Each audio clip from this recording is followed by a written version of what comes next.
Dear student, welcome to even coaching centre YouTube channel. ये mensuration 3D series की first video है। इसके अंदर मैं आपको बताऊंगा कि एक 3D फिगर कैसे बनती है, किस किस टाइप्स की 3D फिगर होती हैं और उसके अंदर क्या क्या इंपॉर्टेंट चीजें हैं। 3D फिगर्स जनरली दो तरह की होती हैं, एक तो होती है प्रिज्म और एक होती है पिरामिड। प्रिज्म वो फिगर होती है जिसका टॉप एंड बेस दोनों चीजें सेम हो। पिरामिड वो फिगर होती है जिसका टॉप पॉइंटेड हो। उसका बेस कैसा भी हो सकता है पिरामिड का, बस टॉप पॉइंटेड होता है। तो प्रिज्म में top and base same, pyramid में टॉप पॉइंटेड। ये मैं फिगर्स आपको दिखा देता हूं। जैसे ये फिगर है, ये है इसका बेस। इसका बेस कैसा है? इसका बेस है सर्कुलर। इसका टॉप कैसा है? इसका टॉप है सर्कुलर। तो इस फिगर को हम बोलेंगे प्रिज्म। और अगर एग्जामिनर आपको इस फिगर के बारे में बताएगा तो एग्जामिनर आपको बोलेगा सिलेंडर। सिलेंडर इसको बोलते हैं। लेकिन एग्जामिनर ये भी बोल सकता है ए प्रिज्म विद सर्कुलर बेस। तो ये फिगर एक प्रिज्म है बिकॉज टॉप एंड बेस की शेप सेम है और इनका बेस है सर्कुलर। तो ए प्रिज्म विद सर्कुलर बेस, ऐसे भी इसको बोल सकते हैं। अगर सर्कुलर बेस के साथ पिरामिड बनाना है तो वो ये बनेगा। ये फिगर है पिरामिड बिकॉज इसका टॉप पॉइंटेड है। और इस फिगर को हम कोन भी बोल सकते हैं। और पिरामिड विद सर्कुलर बेस ऐसे भी बोल सकते हैं। देन ये फिगर है, इसका बेस क्या है? इसका बेस है एक स्क्वायर। बेस स्क्वायर है, टॉप भी स्क्वायर है।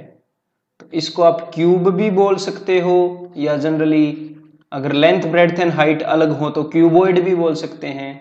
या फिर हम ये भी बोल सकते हैं a prism with square base. Similarly अगर बेस स्क्वायर है लेकिन टॉप पॉइंटेड है तो बन जाएगी a pyramid with square base.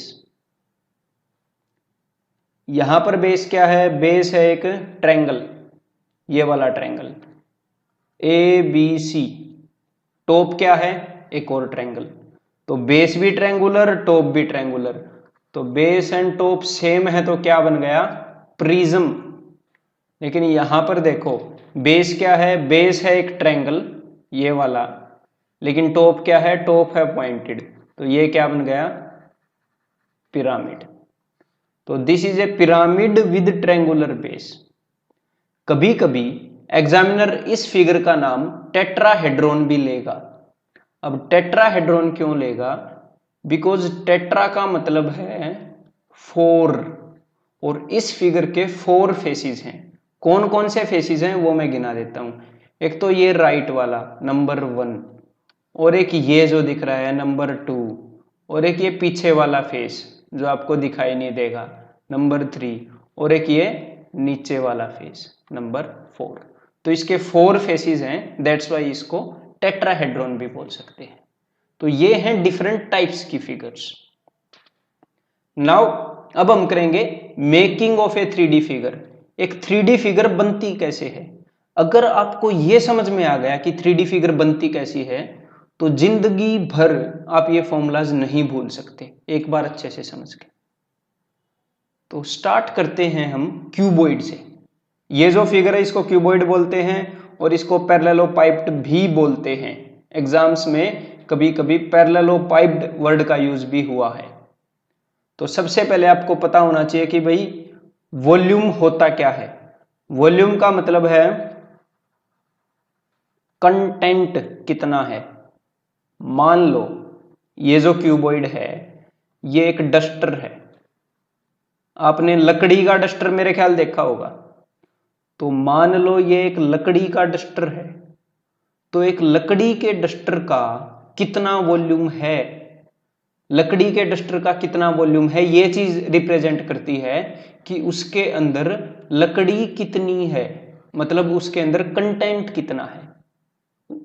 और अगर मैं आपको ये बताऊं कि आपके घर में एक टंकी है पानी की, मान लो ये एक टंकी है, तो इस टंकी का वॉल्यूम कितना है, तो यहां पर ये है कि इस टंकी के अंदर पानी कितना आ सकता है, या फिर यू कैन से इस टंकी की कैपेसिटी कितनी है।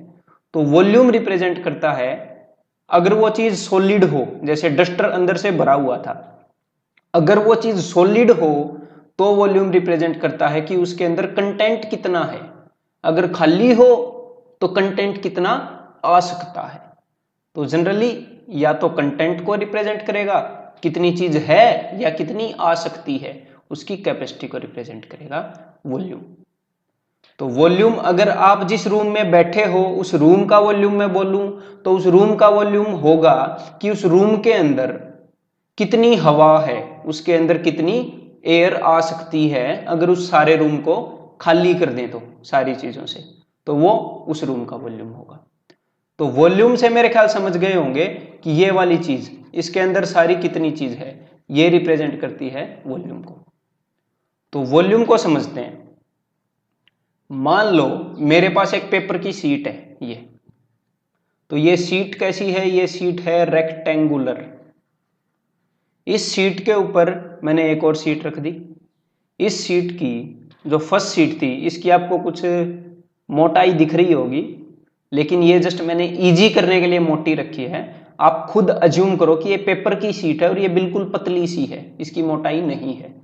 तो इसके ऊपर एक और शीट रख दी, एक और शीट रख दी, एक और शीट रख दी, और मैं शीट रखते ही गया, तो क्या होगा, ये फिगर ऐसी ही बन गई होगी, दिख रहा होगा। अगर मैं और शीट रखूंगा तो ये एग्जैक्टली ऐसी बन जाएगी। तो एक 3D फिगर बनी कैसे, इसका वॉल्यूम बना कैसे, मैंने बेस यूज किया। बेस कैसा था, रेक्टेंगुलर। मैंने रेक्टेंगुलर बेस को बार बार रिपीट किया। रेक्टेंगल के ऊपर मैं रेक्टेंगल डालता रहा, डालता रहा, डालता रहा, तो तब जाके ये फिगर बनी है। तो एक 3D फिगर बनती कैसे है, जब हम कोई भी बेस लेते हैं और उसको बार बार रिपीट करते रहते हैं। तो जब आप उसको बार बार रिपीट करोगे, तो जितनी ज्यादा बार आप रिपीट करोगे उतनी बड़ी फिगर बन जाएगी। अगर मैं और पेज यहां पर डाल दूं तो और बड़ी फिगर बन जाएगी। तो जितनी बार आप रिपीट करोगे, हाइट उतनी ही ज्यादा हो जाएगी उस फिगर की, बिकॉज ये पाइल है, जो पेपर का ये ढेर है, ये और ऊंचा हो जाएगा ना।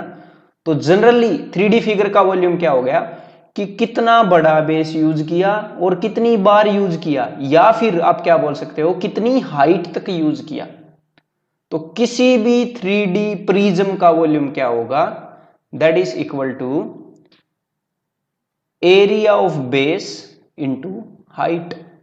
कि उस 3D प्रिज्म का बेस कितना बड़ा था, उसका एरिया कितना था बेस का, और उसकी हाइट कितनी थी। तो किसी भी 3D प्रिज्म का volume is area of base into height. Next concept हमारे पास है lateral surface area.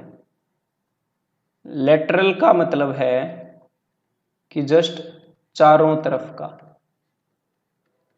You can say कि चारों तरफ का सरफेस का area, excluding top and bottom, सिर्फ चारों तरफ का, टॉप एंड बॉटम नहीं होंगे।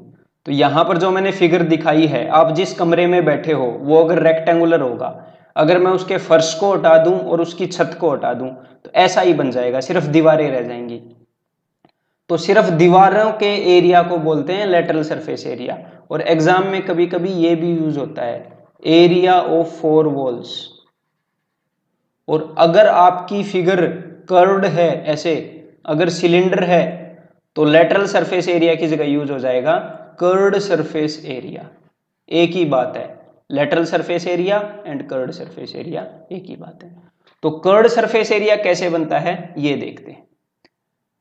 सपोज मेरे पास है एक तार, वायर, मतलब ये अंदर से खाली है, मैंने वायर को क्या किया, ऐसे एक रेक्टेंगल की फॉर्म में रख लिया, मतलब अंदर से कुछ भी नहीं है। तो जो भी वायर है ये रेक्टेंगल के कौन से पोर्शन पे है, ये रेक्टेंगल के पेरीमीटर पर है। तो मैंने क्या किया, एक तार से पेरीमीटर बनाया और उसके ऊपर मैं वैसे ही तार रखता गया एंड रखता गया। तो अब आपको पता लग गया होगा कि ये फिगर भी ऐसी ही बन रही है। थोड़ी देर और ऐसे मैं करूं तो ये फिगर एग्जैक्टली ऐसी बन जाएगी। तो लेटरल सरफेस एरिया कैसे बनता है? लेटरल सरफेस एरिया बनता है बार बार पेरीमीटर को रिपीट करने पर, और कितनी बार रिपीट किया ये डिपेंड करता है हाइट पर। तो lateral surface area of any prism is equal to perimeter of base into height. So lateral surface area is equal to perimeter of base into height. Next, total surface area. अब total surface area कुछ अलग खास बात नहीं है, बस जो lateral surface area था उसके अंदर हमने लेटरल के अंदर फर्श को और छत को उड़ा दिया था, बस उस छत को एंड फर्श को जोड़ लेंगे, मतलब लेटरल सरफेस एरिया के अंदर टॉप एंड बॉटम का एरिया जोड़ लेंगे। तो ये है हमारे पास लेटरल सरफेस एरिया जिसको हम कर चुके हैं। इसके अंदर मैंने फर्श ऐड कर दिया, नीचे येलो कलर का, मैंने टॉप भी ऐड कर दिया, तो बस ये हो गया टोटल सरफेस एरिया।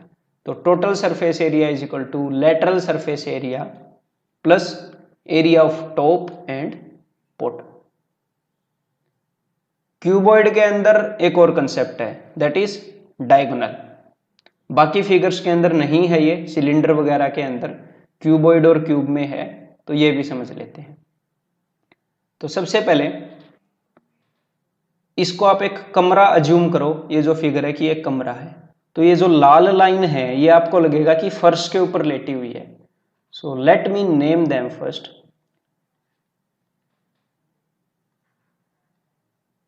तो सपोज ये पॉइंट्स हैं ए बी सी डी।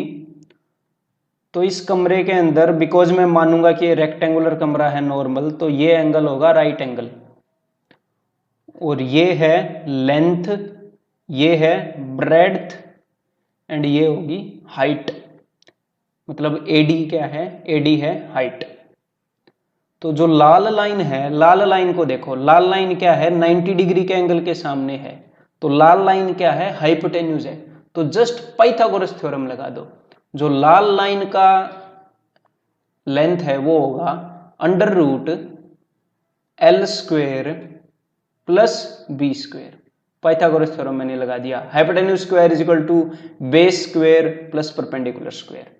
लेकिन लाल लाइन डायगोनल नहीं है इस क्यूबॉइड का। इस क्यूबॉइड का डायगोनल है ये ग्रीन वाली लाइन, ये जो कमरे के बीचों बीच जाएगी। ग्रीन वाली लाइन जो एक टॉप कोने से, कमरे के टॉप कोने से उसके एग्जैक्टली ऑपोजिट कोने पर आएगी। तो बस इस ग्रीन वाली लाइन की लेंथ निकालनी है। तो अब आप देखो ट्रायंगल ए सी डी, इसको विजुअलाइज करो। ट्रायंगल ए सी डी ये कमरे के अंदर खड़ी होगी, ये ट्रायंगल हवा में बीच में, और ये 90 डिग्री का एंगल होगा, और 90 डिग्री के एंगल के सामने है ग्रीन वाली लाइन, मतलब कि hypotenuse. Triangle A C D के अंदर हाइपोटेन्यूज है ग्रीन वाली लाइन, और ये ग्रीन वाली लाइन ही है डायगोनल। तो पाइथागोरस थ्योरम लगाते हैं, डायगोनल का स्क्वायर मतलब ग्रीन वाली का स्क्वायर इज इक्वल टू इस एडी का स्क्वायर, मतलब कि एच का स्क्वायर, एच का स्क्वायर प्लस इस लाल वाली लाइन का स्क्वायर। तो under root L square plus B square, इस चीज का स्क्वायर करोगे तो अंडर रूट हट जाएगा। तो मैंने स्क्वायर किया तो अंडर रूट हट गया। तो डायगोनल का square is equal to this. तो सिर्फ डायगोनल किसके बराबर होगा? सिर्फ डायगोनल बराबर होगा अंडर रूट दिस। तो इस चीज को लिख लेते हैं L square plus B square plus H square. तो डायगोनल का फॉर्मूला है under root L square plus B square plus H square. तो अभी मैं आपको जनरलाइज फॉर्मूला जो हमने इस वीडियो के अंदर किए हैं वो एक बार रिवाइज करा देता हूं। किसी भी प्रिज्म का वॉल्यूम होगा area of base into height, ये हमेशा आपने याद रखना है। लेटरल सरफेस एरिया होगा perimeter of base into height. Total surface area होगा lateral surface area. Lateral surface area सिर्फ दीवारों का एरिया था ऐसे, टोटल सरफेस एरिया में टॉप एंड बॉटम ये दोनों भी ऐड कर देंगे। तो total surface area is lateral surface area plus area of top and bottom. That's all for this video. I hope आपको बहुत अच्छे से समझ आया होगा, और अगर ये वीडियो हेल्पफुल लगी तो इसे ज़रूर शेयर कीजिए और लाइक भी कीजिए। Best of luck for your future and keep on working, you will definitely be successful.